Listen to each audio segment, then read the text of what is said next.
49வது புத்தக கண்காட்சி சென்னை நந்தனத்தில் நடைபெற உள்ளது. 21ஆம் தேதி வரை நடைபெறும் அப்படின்னு சொல்லி பாருங்க.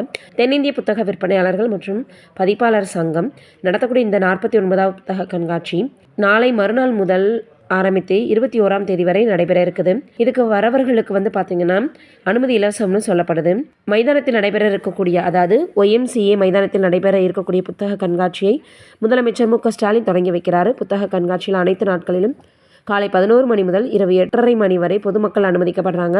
இந்த ஆண்டு மிகப்பெரிய அளவில் பார்த்திங்கன்னா 1000 அரங்குகள் அமைக்கப்பட இருக்குது. சிங்கப்பூர், மலேசியா, இலங்கை போன்ற நாடுகளின் தமிழ் பதிப்பகங்கள் மற்றும் பென்குயின், ஹார்பர் ஹாலின்ஸ் போன்ற சர்வதேச நிறுவனங்களும் பங்கேற்கிறாங்களாம். வழக்கம் போல் அனைத்து புத்தகங்களும் 10% தள்ளுபடி வழங்கப்பட இருக்குது. தினமும் மாலையில் அறிஞர்கள், எழுத்தாளர்கள் மற்றும் சிந்தனையாளர்களின் சொற்பொழிவுகள் நடைபெறுமா. இந்த ஆண்டு முதல் முறையாக குழந்தைகளுக்காக தனி பூங்கா, திருநங்கைகளால் நடத்தப்படக்கூடிய கியூஆர் பதிப்பகத்திற்குன்னு தனி அரங்கு ஒதுக்கப்பட்டிருக்கான். சென்னை புத்தக கண்காட்சிக்கு வரக்கூடியவர்களுக்கு அனுமதி இலவசமா.